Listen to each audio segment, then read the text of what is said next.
देशाचे यशस्वी पंतप्रधान नरेंद्र मोदी यांच्या अब की बार 400 पार संकल्पपूर्तीसाठी भाजपा, शिवसेना,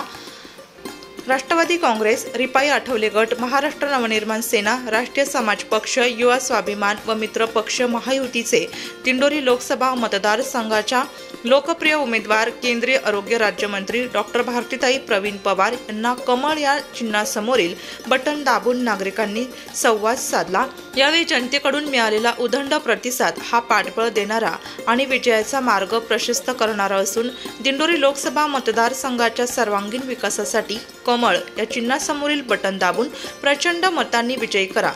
महायुतीच्या उमेदवार डॉक्टर भारतीताई पवार यांना प्रचंड मतांनी विजयी करण्याचा संकल्प यावेळी नागरिकांनी केला। यावेळी आमदार दिलीप काका बनकर, यतीन भाऊ कदम, बापूसाहेब पाटील, सतीश मोरे, वैकुंठ भाऊ पाटील, राजेंद्र सोनवणे, केशव सुरवाडे, जगन्नाप्पा कुटे, आदेश सानप, साहिल अहिरे, शिवनाथ गडभान, विलास पाटील, विलास बापू मस्तसागर,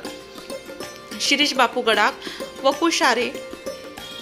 ग्रामपंचायत सदस्य रतन बांडे, संदीप पवार, सोपान संगमनेरे, अरुण संगमनेरे, उमेश पगारे, विजू मामा लांडगे, पप्पू उगले, भाजप शहर अध्यक्ष विकास आवारे, गोविंद संगमनेरे, विजू नाना संगमनेरे, योगेश आवारे, रोशन संगमनेरे, विलास आवारे, RPI मराठा अध्यक्ष जीवाभाई संगमनेरे सह महायुतीचे पदाधिकारी, कार्यकर्ते व ग्रामस्थ उपस्थित होते।